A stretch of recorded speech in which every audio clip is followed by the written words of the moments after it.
Bismillahirrahmanirrahim. Assalamualaikum warahmatullahi wabarakatuh.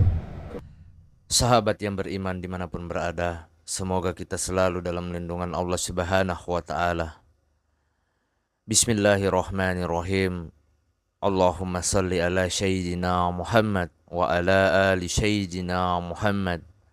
Segala puji bagi Allah Subhanahu wa Ta'ala, Rabb semesta alam.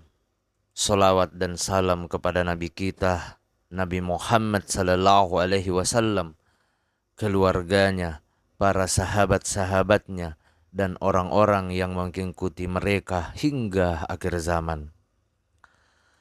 Pada kesempatan yang mulia ini, saya akan membahas tentang peperangan-peperangan yang terjadi di zaman Al-Mahdi. Sebelum saya membahas panjang lebar tentang peperangan-peperangan yang terjadi, saya minta kepada saudara-saudariku dimanapun berada untuk support dan bantu like, share, dan subscribe channel Mokhtar Aditya Pratama Official agar semakin berkembang dan semakin memberikan manfaat untuk kita semua. Kembali ke pembahasan utama, peperangan-peperangan yang terjadi di zaman Al-Mahdi setelah terjadinya pembenaman terhadap pasukan yang mengejarnya. Tersiarlah dan tersebarlah nama Al-Mahdi. Kemudian datanglah kepadanya utusan-utusan para pembayat dari timur dan dari barat yang berjanji untuk mendukung dan membaiatnya dalam meninggikan kalimat Allah dengan syiar memilih dua kebaikan, yaitu meraih kemenangan atau mendapat mati syahid. Setelah itu berkumpullah suatu pasukan dari orang-orang yang bertauhid, yang tidak mengenal lelah dan malas. Akan tetapi mereka memasuki peperangan-peperangan yang banyak lagi dan dahsyat, yang memerahkan muka di bawah kilatan pedang. Rintihan tinggi kuda-kuda sehingga jantung serasa naik ke kerongkongan, dan jumlah korban pertempuran tersebut meneteskan darah yang akan membuat kuda-kuda berenang di atasnya. Sahabat yang beriman dimanapun berada, di samping itu pada masa-masa tersebut juga akan terjadi kemurtadan yang sangat banyak. Karenanya marilah kita berdoa, semoga kita dilimpahkan rahmat oleh Allah Subhanahu wa Ta'ala, rahmat keselamatan dan ketetapan hati. Amin ya rabbal alamin. Dengan memperhatikan peperangan-peperangan yang dilalui oleh Al-Mahdi, maka kita dapat memahami bahwa ia akan memerangi seluruh dunia, atau seluruh dunia akan memeranginya, yang akan terjadi dalam waktu yang pendek, tidak lebih dari beberapa tahun saja, di mana Al-Mahdi akan memerangi satu, kaum muslimin semenanjung Arabia atau yang ingkar, atau yang kedua kaum Syiah, yang ketiga kaum Rum, Bani Ishak, Amerika dan Eropa, yang keempat sekularis Turki atau Konstantin, kemudian yang kelima Yahudi, yang keenam Roma, yang ketujuh atau yang terakhir kaum komunis atau bangsa Kaus dan Kiraman Cina, Rusia dan Jepang. Sedangkan kemenangan akan berbadah di pihak Al-Mahdi dalam setiap pertempuran tersebut. Sahabat yang beriman dimanapun berada, semoga kita selalu dalam lindungan Allah Subhanahu wa Ta'ala.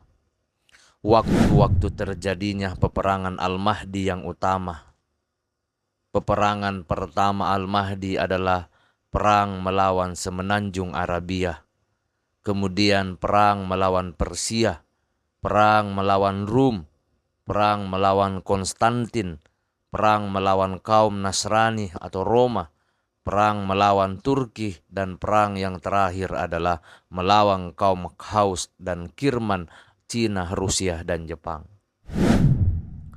Pertama, hadis-hadis Rasulullah Sallallahu Alaihi Wasallam yang menerangkan peristiwa tersebut adalah: satu, telah bersabda Rasulullah Sallallahu Alaihi Wasallam, kamu akan memerangi semenanjung Arabia, lalu Allah Subhanahu Wa Taala akan menaklukkannya untukmu. Setelah itu Persia, di mana Allah akan menaklukkannya untukmu. Kemudian Rum, di mana Allah akan menaklukkannya untukmu. Kemudian kamu akan memerangi Dajjal, di mana Allah akan menaklukkannya untukmu. Kemudian yang kedua, telah bersabda Rasulullah Sallallahu Alaihi Wasallam, setelah pembangunan Bait Al-Maqdis adalah berarti hancurnya Yatsrib, kota Madinah, dan setelah hancurnya Yatsrib adalah berarti terjadinya pertempuran, dan setelah terjadinya pertempuran adalah berarti penaklukan Konstantin, dan setelah penaklukan Konstantin adalah berarti keluarnya Dajjal. Kemudian yang ketiga, telah bersabda Rasulullah Sallallahu Alaihi Wasallam, tidak akan terjadi hari kiamat sehingga kaum muslimin memerangi orang-orang Yahudi. Maka mereka pun ditumpas oleh kaum muslim, sehingga apabila orang-orang Yahudi itu bersembunyi di balik batu dan pepohonan, maka batu dan pohon itu akan berkata, wahai kaum muslimin, wahai hamba Allah Subhanahu Wa Taala, ini orang Yahudi ada di belakang saya. Diriwayatkan oleh Muslim dari Nafi' bin Atabah, diriwayatkan juga oleh Imam Ahmad dan Ibnu Majah. Hadis sahih yang diriwayatkan oleh Ahmad dan Abu Daud dari Muadzad bin Jabal, disahihkan oleh Al-Albani dan Sahih Al-Jami. Sahabat yang beriman dimanapun berada, datanglah ke sini, bunuhlah ia, kecuali pohon Gardat, dia di mana sesungguhnya ia adalah pohon kaum Yahudi. Kemudian yang keempat, telah bersabda Rasulullah Sallallahu Alaihi Wasallam, tidak akan terjadi hari kiamat sehingga kamu memerangi kaum Khaus dan Kirman dari orang Ajam yang bermuka merah, berhidung pesek, bermata kecil, seakan-akan wajah mereka adalah meja yang bundar. Kemudian yang kelima, Rasulullah Sallallahu Alaihi Wasallam pernah ditanya, kota manakah yang lebih dahulu akan ditaklukkan, Konstantin atau Roma? Maka beliau Sallallahu Alaihi Wasallam menjawab, kota Herkalius akan ditaklukkan pertama kali, yang berarti bahwa Konstantin lebih dahulu ditaklukkan daripada Roma. Kedua, penjelasan tentang peperangan-peperangan yang dihadapi oleh Al-Mahdi. Yang pertama, perang melawan semenanjung Arabia. Sahabat yang beriman dimanapun berada, semoga kita selalu dalam lindungan Allah Subhanahu Wa Taala. Perang ini sesuai dengan sabda Rasulullah Sallallahu Alaihi Wasallam, di mana kamu akan memerangi semenanjung Arabia. Perang ini akan terjadi pada masa pengkhianatan Rum dan ketika mereka sedang mengumpulkan kekuatan untuk memerangi kaum muslimin. Maka tentara pertama yang memerangi Al-Mahdi setelah terjadinya pembenaman tentara yang pertama ke dalam bumi adalah pasukan semenanjung Arab yang terdiri dari kaum muslimin dan didampingi oleh seorang laki-laki yang berasal dari suku Quraisy. Laki-laki ini adalah kemungkinan laki-laki yang bernama Supyani, yang mana ia meminta kepada suku para pamannya, yaitu suku Kalab. Kemudian mereka berangkat untuk memerangi Al-Mahdi, akan tetapi Imam Mahdi mengalahkan mereka dengan seburuk-buruk bentuk kekalahan. Sahabat yang beriman dimanapun berada, serta mendapatkan harta rampasan perang yang luar biasa banyaknya. Sebagian riwayat hadis menyebutkan adalah suatu kerugian atau kegagalan bagi siapa saja yang tidak pernah melihat harta rampasan perang suku Kalab. Dan dengan perang ini maka dapatlah Al-Mahdi menaklukkan dan berkuasa terhadap seluruh semenanjung Arabia. Maka di sini terbuktilah sabda Rasulullah Sallallahu Alaihi Wasallam di atas. Kemudian yang kedua, perang menghadapi Persia atau Iran. Peran ini sesuai dengan sabda Rasulullah Sallallahu Alaihi Wasallam. Kamu akan memerangi negeri Persia dan Allah akan menaklukkannya untukmu. Dengan kata lain, akan keluar suatu pasukan dari Persia atau Iran, yang mana mereka adalah kaum Syiah Imamiyah atau Syiah yang 12. Mereka adalah musuh besar kaum Ahlu Sunnah. Kaum Syiah tersebut tidak merasa bersalah, tega dan tidak keberatan. Sahabat yang beriman dimanapun berada, untuk mengutus suatu pasukan guna memerangi Al-Mahdi, yang mana ia bukanlah imam yang ke-12, yang mereka tunggu-tunggu. Al-Mahdi juga mengalahkan mereka dengan telak, karena tidak satupun pihak yang dapat mengalahkan bendera Al-Mahdi. Bendera Al-Mahdi adalah berwarna putih dan kuning yang ukir serta bertuliskan nama Allah yang Maha Besar. Kemudian yang ketiga, sahabat yang beriman, perang menghadapi kaum Rum atau Amerika dan Eropa. Perang ini disebut Rasulullah dengan pertempuran yang paling besar, Al-Malhama Al-Kubra, sesuai dengan sabda Rasulullah Sallallahu Alaihi Wasallam. Kemudian kamu akan memerangi kaum Rum dan kamu akan mengalahkan mereka dengan izin Allah Subhanahu wa Ta'ala. Peran ini adalah perang yang paling dahsyat. Perang ini terjadi 9 bulan setelah kepulangan kaum Rum dari perang Armageddon, di mana mereka telah mengumpulkan raja-raja Rum secara diam-diam. Dalam masa pengkhianatan mereka terhadap kaum muslimin, kemudian dikumpulkan menjadi satu pasukan besar yang berjumlah sekitar 1 juta tentara. Sahabat yang beriman dimanapun berada, sebagaimana yang telah diterangkan oleh Rasulullah Sallallahu Alaihi Wasallam, mereka akan menyerang kamu di bawah 80 bendera. Dan di bawah tiap-tiap bendera tersebut terdapat 12.000 tentara. Adapun perjalanan peristiwa ini, hasil dan tempat terjadinya sesuai dengan hadis Rasulullah Sallallahu Alaihi Wasallam. Berikut ini diriwayatkan oleh Imam Muslim dalam kitab sahihnya dari Abu Hurairah, di mana telah bersabda Rasulullah Sallallahu Alaihi Wasallam, tidak akan berdiri hari kiamat sehingga kaum Rum sampai di A'maq atau di Dabiq atau nama tempat untuk menyerang kamu. Maka datanglah suatu pasukan yang akan menghadapi mereka dari kota Madinah, yang mana mereka pada waktu itu adalah manusia-manusia terbaik di bumi. Apabila mereka semua telah berbaris siap untuk berperang, maka berkatalah orang-orang Rum, biarkan kami membuat perhitungan dengan saudara-saudara kami yang telah tertawan. Maksud mereka kaum Rum yang telah masuk Islam. Sahabat yang beriman dimanapun berada. Kemudian kaum muslimin berkata, kami tidak akan membiarkan kamu mengusik atau menyakiti saudara-saudara kami.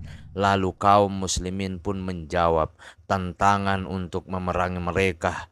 Dalam pertempuran itu, 1/3 dari tentara Islam melarikan diri dari pertempuran, yang mana mereka tidak akan diampuni dosanya oleh Allah Subhanahu wa Ta'ala selama-lamanya.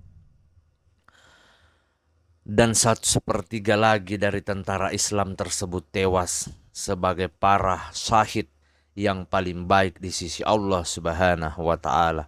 Sedangkan 1/3 lagi dari sisi tentara tersebut mendapatkan kemenangan, yang mana mereka tidak akan tersesat selama-lamanya. Sahabat yang beriman dimanapun berada. Kemudian mereka menaklukkan kota Konstantin ketika mereka sedang membagi-bagi harta rampasan perang. Mereka telah menggantungkan pedang mereka di pohon zaitun. Pada saat itu setan berteriak, "Sesungguhnya Al-Masihu Dajjal telah menguasai keluarga-keluarga kamu." Kemudian mereka atau tentara Islam bersama Al-Mahdi bergerak pulang ketika mereka telah sampai di Syam. Keluarlah ia atau keluarlah Dajjal. Dan pada saat kaum muslimin telah bersiap-siap untuk berperang, tiba-tiba datanglah waktu sholat. Maka turunlah Isa ibnu Maryam. Kemudian Isa berpergi menuju menghadap kepada mereka. Begitu ia atau Isa dilihat oleh musuh Allah Subhanahu wa ta'ala, maka ia atau Dajjal akan meleleh hancur seperti garam yang mencair. Dan sekiranya ia membiarkan hal tersebut terjadi, maka sungguh ia musuh Allah akan hancur meleleh sehingga binasa. Akan tetapi Allah berkehendak untuk membunuhnya di tangan Isa ibnu Maryam. Maka Isa memperlihatkan darah Dajjal di tombaknya. Dalam penjelasan yang lebih panjang terhadap detail perang ini, telah bersabda Rasulullah Sallallahu Alaihi Wasallam, pada waktu pertempuran itu akan terjadi kemurtadan yang sangat banyak. Kemudian kaum muslimin maju dengan suatu pasukan depan yang berani mati.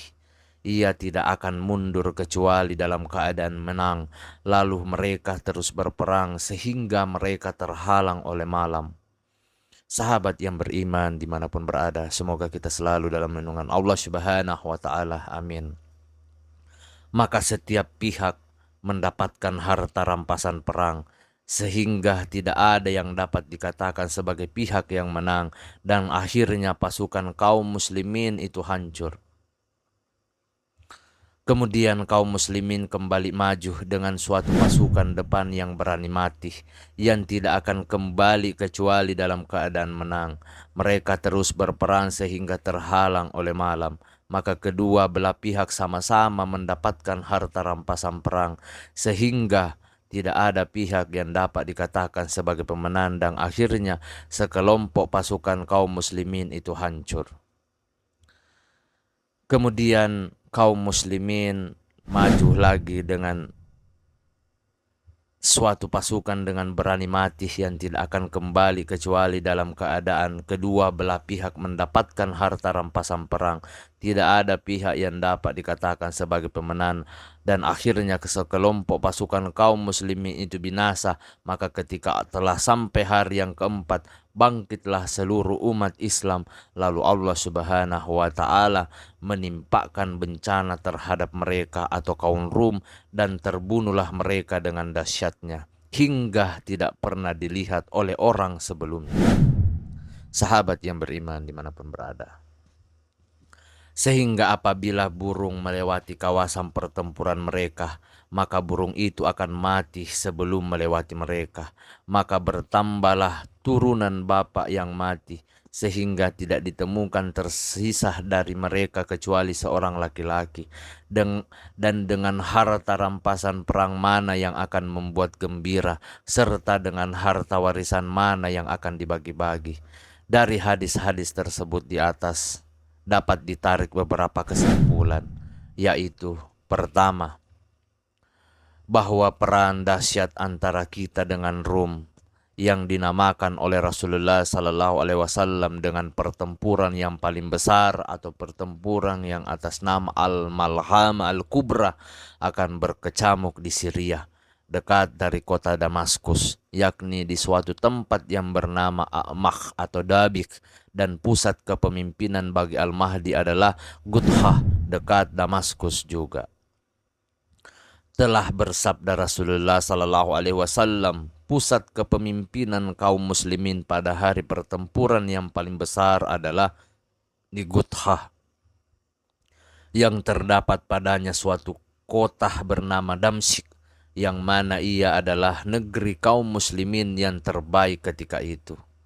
Kedua perkataan kaum Rum kepada kaum muslimin, biarkanlah kami membuat perhitungan dengan saudara-saudara kami yang tertawang untuk kami bunuh, menunjukkan bahwa banyak dari kaum Nasrani akan masuk Islam setelah perang Armageddon dan akan berperang bersama Al-Mahdi dalam barisan pasukan kaum muslimin. Kemudian kaum Rum menganggap bahwa mereka kaum Nasrani yang masuk Islam itu telah tertawan dan berbuat khianat. Oleh karena itu, maka kaum Rum ingin memulai penyerangan terhadap mereka untuk membalas dendam. Sahabat yang beriman dimanapun berada. Kemudian kesimpulan yang ketiga yang bisa kita ambil yaitu pertempuran yang besar itu akan berlangsung selama 4 hari berturut-turut, di mana bunyi pedang yang beradu tak pernah berhenti kecuali apabila dipisahkan oleh malam. Kemudian pada hari perang yang keempat ia berakhir dengan hasil kaum Rum akan mengalami kekalahan mutlak atau sangat buruk yang tidak ditemui orang sebelumnya, dan bahwa akan terbunuh dari pihak mereka sejumlah cukup besar dari pasukan yang tidak diketahui kepastian jumlahnya kecuali oleh Allah. Jadi sebagian besar dari mereka telah musnah pada waktu itu, dan berikutnya Allah Subhanahu wa Ta'ala telah menurunkan musibah kepada mereka. Allah Subhanahu wa Ta'ala akan menurunkan pertolongan kepada hambanya yang mendapatkan petunjuk, Muhammad ibnu Abdillah atau Imam Mahdi. Setelah kaum muslimin kesusahan dari cobaan besar, melarikan diri dari medan pertempuran yang mana mereka menghinakan kaum muslimin, maka Allah Subhanahu wa Ta'ala pun menghinakan mereka dan tidak akan menerima taubat mereka selama-lamanya. Kemudian 1/3 dari pasukan kaum muslimin akan menemui mati syahidnya, di mana mereka itulah para syahid yang utama di sisi Allah Subhanahu wa Ta'ala. Kemudian 1/3 dari sisa kaum muslimin meraih kemenangan, yang mana mereka itu tidak akan tersesat selama-lamanya, dan mereka itulah penduduk-penduduk surga. Yang keempat, dengan 2 hadis di atas dapat ditarik 2 kesimpulan, yaitu bahwa perang tersebut akan terjadi dengan kuda dan pedang dengan alasan pertama, adanya teks-teks hadis yang menyebut kuda dan pedang, yaitu bahwa mereka menggantungkan pedang mereka di pohon zaitun al-hadis. Apabila kita perhatikan dengan teliti sabda Rasulullah sehingga malam membatasi perang mereka, maka hal ini tidak akan terjadi kecuali dalam suatu peperangan yang menggunakan kuda dan pedang. Karena pada zaman modern yang menggunakan pesawat tempur, mobil, tank, baja, dan meriam adalah zaman baginya siang dan malam. Sahabat yang beriman dimanapun berada, kepada orang-orang yang menewakilkan nasah hadis Rasulullah Sallallahu Alaihi Wasallam, kuda dan pedang dengan tang dan meriam, maka kami mengatakan, apakah takwilan Anda dengan teks hadis sehingga malam membatasi perang mereka, dan teks hadis lainnya yang berbunyi, lalu ia Isa ibnu Maryam memperlihatkan darahnya Dajjal kepada mereka ditombaknya? Jawaban kami bahwa teks-teks hadis tersebut ini tidak dapat ditakwilkan, dan bahwasanya perang tersebut akan terjadi dengan menggunakan pedang dan kuda. Ini bukanlah suatu hal yang aneh, karena perang dunia yang dahsyat atau Armageddon dapat saja merusak atau mematikan dan membinasakan senjata-senjata strategi yang berbahan bakar minyak dengan perangkat-perangkat lunak sensitif. Sahabat yang beriman dimanapun berada, penaklukan Konstantin atau Istanbul.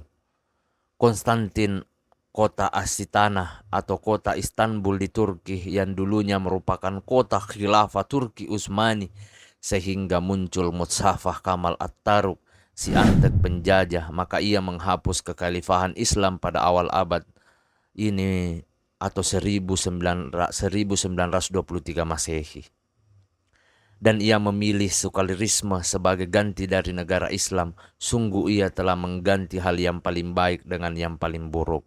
Dan sungguh buruk apa yang dilakukan oleh Atatürk Semenjak hari yang malam tersebut, Turki semakin luntur dari keislamannya dan tergelincir masuk sangat jauh ke dalam sekularisme, sehingga sampai saat ini seluruh kaum muslimin terutama bangsa Arab dikejutkan oleh adanya persekutuan Turki dengan musuh utama bangsa Arab khususnya dan kaum muslimin pada umumnya, yaitu Israel atau Yahudi, dalam bidang militer dan pertahanan. Persekutuan ini terlaksana pada bulan April tahun 1996. Sahabat yang beriman dimanapun berada. Kemudian yang kelima, pelaksanaan penaklukan kota Konstantin. Penaklukan ini adalah suatu penaklukan yang akan terjadi setelah kemunculan Dajjal. Penaklukan kota ini tidaklah dilakukan dengan menggunakan pedang atau tombak, akan tetapi disikirullah, tahlil, takbir, la ilaha illallah, Allahu Akbar. Dalam sebuah hadis yang diriwayatkan oleh Imam Muslim dari Abu Hurairah, telah bersabda Rasulullah Sallallahu Alaihi Wasallam, apakah kalian pernah mendengar suatu kota yang terletak sebagiannya di darat dan sebagiannya di laut? Mereka para sahabat menjawab, pernah wahai Rasulullah. Beliau Sallallahu Alaihi Wasallam bersabda, tidak terjadi hari kiamat sehingga ia diserang oleh 70.000 orang dari Bani Ishak, Eropa dan Amerika berkulit putih. Ketika mereka telah sampai di sana, maka mereka pun memasukinya. Mereka tidaklah berperang dengan senjata dan tidak melepaskan satu panah pun. Mereka hanya berkata, la ilaha illallah wallahu akbar. Maka jatuhlah salah satu bagian dari kota itu, berkata Zaur atau perawi hadis, saya tidak tahu kecuali hal ini hanya dikatakan oleh pasukan yang berada di laut. Kemudian mereka berkata yang kedua kalinya, la ilaha illallah Allahu akbar. Maka jatuh pula sebagian yang lain dari darat. Kemudian mereka berkata lagi, la ilaha illallah Allahu akbar. Maka terbukalah semua bagian kota ini, lalu mereka pun memasukinya. Ketika mereka sedang membagi-bagikan harta rampasan perang, tiba-tiba datanglah seorang seraya berteriak, sesungguhnya Dajjal telah keluar. Kemudian mereka meninggalkan segala sesuatu dan kembali. Sahabat yang beriman dimanapun berada, semoga kita selalu dalam lindungan Allah Subhanahu wa Ta'ala. Kemudian perang yang keenam, yaitu perang menghadapi kaum Yahudi. Dalam ungkapan lain yang lebih teliti, perang ini disebut perang melawan 1/3 Yahudi karena 2/3 kaum Yahudi telah musnah dalam perang Armageddon. Sehingga orang-orang Yahudi yang masih tersisa membutuhkan waktu selama 7 bulan untuk menguburkan seluruh tentara mereka yang mati dalam perang tersebut. Hal ini termaktub dalam kitab Yeskiel atau Taurat, yaitu dan akan berlanjut 7 bulan sehingga bangsa Israel dapat menguburkan mereka sebelum mereka membersihkan bumi. Setelah 2/3 kaum Yahudi musnah dalam perang Armageddon, kemudian Imam Mahdi memimpin kaum muslimin untuk menghancurkan 1/3 jumlah yang tersisa dari mereka. Sahabat yang beriman dimanapun berada, hal ini akan terjadi setelah penaklukan kota Konstantin dan munculnya Dajjal yang terkutuk, yakni Raja Yahudi. Penjelasannya adalah bahwa orang-orang Yahudi saat ini sedang menunggu Al-Masih, mereka yang setia, atau raja mereka yang jenius yang akan menyelamatkan mereka dari bangsa-bangsa yang rusak atau penduduk bumi selain bangsa Yahudi menurut mereka. Sahabat yang beriman dimanapun berada, semoga kita selalu dalam lindungan Allah Subhanahu wa Ta'ala. Mereka berkeyakinan bahwa ia akan muncul pada tahun 2000 Masehi, sedangkan sebagian ahli kitab menyatakan bahwa Dajjal akan turun pada bulan April 1998. Sementara kita sudah mengetahui akan ketidakbenaran perkiraan mereka. Alhamdulillah. Ketika Dajjal telah muncul pada waktu yang telah ditakdirkan oleh Allah Subhanahu wa Ta'ala, dan ia berjalan di seluruh penjuru bumi selama 40 hari, di mana hari pertamanya sama dengan 1 tahun, hari keduanya sama dengan 1 bulan, hari ketiganya sama dengan 1 minggu, sedang hari-hari sisanya 37 hari sama dengan hari ketiga yang biasa 24 jam. Sebagaimana yang akan diterangkan pada pembahasan mendatang insya Allah. Setelah itu turunlah Isa ibnu Maryam dari langit. Kemudian ia membunuh Dajjal dan mengalahkan seluruh pengikutnya yang semuanya terdiri dari orang-orang Yahudi. Maka mereka pun lari dan bersembunyi dari kaum muslimin di balik bebatuan dan pepohonan. Akan tetapi bebatuan dan pepohonan tersebut tidak memberi tempat dan waktu untuk mereka, dengan cara menunjukkan tempat persembunyian mereka kepada Al-Mahdi dan para pengikutnya, seakan-akan pepohonan dan bebatuan itu tidak tahan dengan bau kekafiran mereka yang anyir, sebab mereka telah membunuh para nabi tanpa alasan yang benar, dan kotornya tangan mereka yang bergelimang dengan darah orang-orang yang tidak bersalah, anak-anak dan wanita. Kemudian pohon-pohon dan batu tersebut memanggil dengan suara yang dapat didengar, "Hai muslimin, hai hamba Allah Subhanahu wa Ta'ala, hai orang yang bertauhid, di belakangku ada orang Yahudi yang bersembunyi, maka datanglah ke sini dan bunuhlah ia, kecuali pohon Garkat, karena ia adalah pohon orang Yahudi."